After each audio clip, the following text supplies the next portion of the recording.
स्वागत है हिंदी विद सरिता में आप सभी का।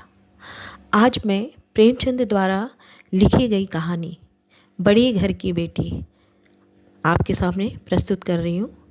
प्रेमचंद ने इस कहानी के माध्यम से एक सभ्य, सुसंस्कृत, रूपवती बड़े घर की बेटी के संस्कारों को दिखाया है। ठाकुर बेनी माधव सिंह गौरीपुर गांव के जमींदार थे। उनके पिता बड़े संपन्न थे, परंतु वर्तमान समय में ठाकुर बेनी माधव सिंह की आय 1000 रुपये वार्षिक से अधिक नहीं थी। ठाकुर बेनी माधव के 2 पुत्र थे। बड़े पुत्र का नाम श्रीकंठ सिंह और छोटे का नाम लाल बिहारी था।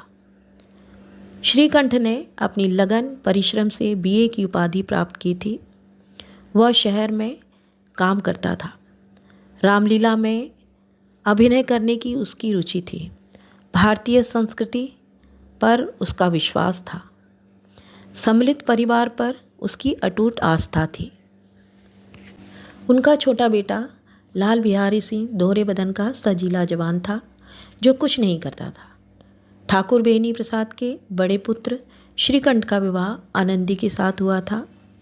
आनंदी संपन्न परिवार में पली बड़ी थी, परंतु उसमें घमंड जरा भी नहीं था।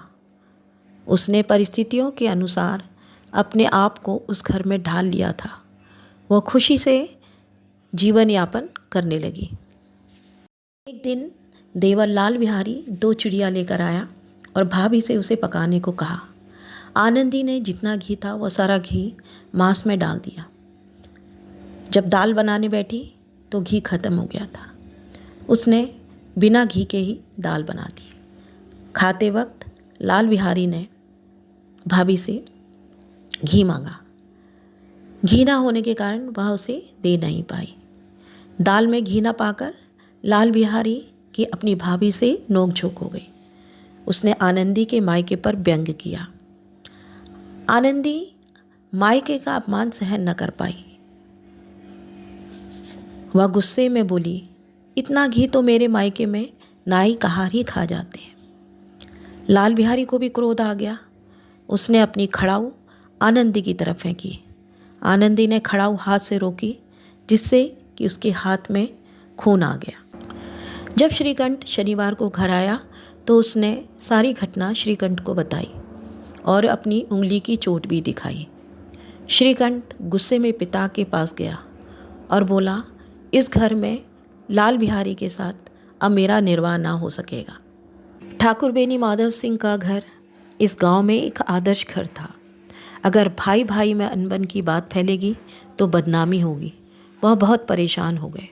उन्होंने श्रीकंठ को समझाना चाहा, पर वह जिद पर अड़ा रहा कि अब लाल बिहारी के साथ इस घर में वह नहीं रह सकता।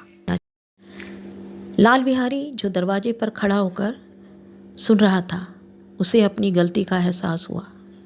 उसने अपने भाई से माफ़ी मांगनी चाही, पर श्रीकंठ उसकी तरफ देखे बिना ही बाहर आ गया।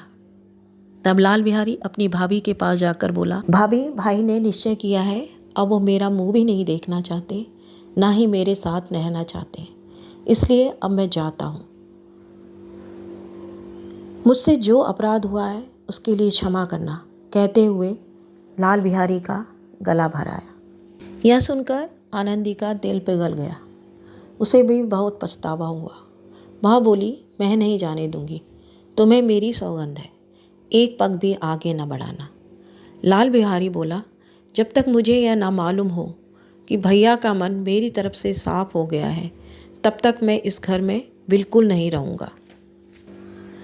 आनंदी ने कहा, मैं ईश्वर को साक्षी देकर कहती हूँ कि तुम्हारे लिए मेरे मन में तनिक भी मैल नहीं है। आनंदी ने श्रीकंठ से कहा, लाला बाहर खड़े होकर रो रहे हैं, बुला लो, मेरी जीभ में आग लगे, मैंने कहाँ से यह झगड़ा उठाया। उन्हें बहुत ग्लानि हो रही है, कहीं ऐसा ना हो वह चल दे, बहुत पछताओगे। आनंदी के बार बार कहने पर श्रीकंठ का हृदय भी पिघल गया। दोनों भाई गले मिलकर फूट फूट कर रोए। ठाकुर बेनी माधव सिंह यह दृश्य देखकर फूले न समाये। बोले, बड़े घर की बेटियां ऐसी ही होती हैं, बिगड़ा हुआ काम बना देती है। तो दोस्तों, प्रेमचंद जी की यह कहानी आपको कैसे लगी, कमेंट्स में ज़रूर बताएं।